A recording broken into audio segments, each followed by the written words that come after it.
নমস্কাৰ ষ্টুডিঅ'ত মই নেত্ৰজিৎ বৰা আৰু এই মুহূৰ্তত ৰাজ্যৰ ৰাজনীতিৰ সভাটোকৈ গুৰুত্বপূৰ্ণ খবৰটো দিব বিচাৰিছো। ইতিমধ্যে আম আদমি পাৰ্টি অসমৰ ৰাজ্যিক সভাপতি নিযুক্তি দিয়া হৈছে। আপ অসমৰ ৰাজ্যিক সভাপতিৰ দায়িত্ব অৰ্পণ কৰা হৈছে মনোজ ধানোৰক। ইতিমধ্যে আম আদমি পাৰ্টিৰ কেন্দ্ৰীয় নেতৃত্বই বিশেষ নিৰ্দেশনাযোগে এই কথা জানিবলৈ দিছে আৰু এই তালিকা ইতিমধ্যে প্ৰকাশ কৰিছে যে আপ অসমৰ নতুন সভাপতি ৰাজ্যিক সভাপতি হ'ব মনোজ ধানোৰ। ইতিমধ্যে মনোজ ধানোৰক নিযুক্তি দিয়া হৈছে ৰাজ্যিক সভাপতি হিচাপে। সেই খবৰ এই মুহূৰ্তত এনি টকছৰ দৰ্শকৰ বাবে আমি জনাইছো গুৰুত্বপূৰ্ণ খবৰ এই মুহূৰ্তত ৰাজ্যৰ ৰাজনীতিৰ সভাটোকৈ গুৰুত্বপূৰ্ণ খবৰ যে আম আদমি পাৰ্টি অসমৰ নতুন সভাপতি নিযুক্তি। মনোজ ধানোৰক আপ অসমৰ সভাপতিৰ দায়িত্ব ৰাজ্যিক সভাপতিৰ দায়িত্ব অৰ্পণ কৰা হৈছে। আম আদমি পাৰ্টিৰ কেন্দ্ৰীয় নেতৃত্বই প্ৰকাশ কৰিলে বিশেষ নিৰ্দেশনা। একেদৰে ডাক্তৰ ভৱেন চৌধুৰীকো ৰাষ্ট্ৰীয় যুটীয়া সম্পাদকৰ দায়িত্ব অৰ্পণ কৰা হৈছে।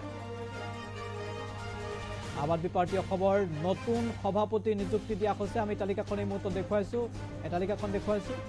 ভৱেন চৌধুৰী মনোজ ধানোৰক বিশেষ দায়িত্ব অৰ্পণ কৰা হৈছে। ইতিমধ্যে ৰাষ্ট্ৰীয় সাংগঠনিক সম্পাদক সন্দীপ পাঠকৰ ফালৰ পৰা এই জাননী প্ৰকাশ কৰা হৈছে আৰু য'ত ঘোষণা কৰা হৈছে যে আপ অসমৰ ৰাজ্যিক সভাপতিৰ দায়িত্ব অৰ্পণ কৰা হৈছে মনোজ ধানোৰক। একেদৰে ৰাষ্ট্ৰীয় যুটীয়া সম্পাদকৰ দায়িত্ব দিয়া হৈছে ডাক্তৰ ভৱেন চৌধুৰীক। ইতিমধ্যে মাত্ৰ কিছুদিন পূৰ্বে আম আদমি পাৰ্টিৰ যিখন ৰাজ্যিক সমিতি আছিল সেই সমিতি ভংগ কৰা হৈছিল আৰু নতুন সভাপতি কাক দায়িত্ব দিয়া হ'ব বা নতুন সভাপতি কোন হ'ব তাক লৈ ব্যাপক চৰ্চা চলিছিল ৰাজ্যৰ ৰাজনীতিত। সভাপতি সলনি হ'ব নেকি ইত্যাদি বিভিন্ন চৰ্চা সামাজিক মাধ্যম সংবাদ মাধ্যমত চৰ্চা চলিছিল। অৱশেষত সেই চৰ্চাৰ অৱসান ঘটিল আৰু আম আদমি পাৰ্টি অসমৰ ৰাজ্যিক সভাপতি দায়িত্ব অৰ্পণ কৰা হৈছে মনোজ ধানোৰক।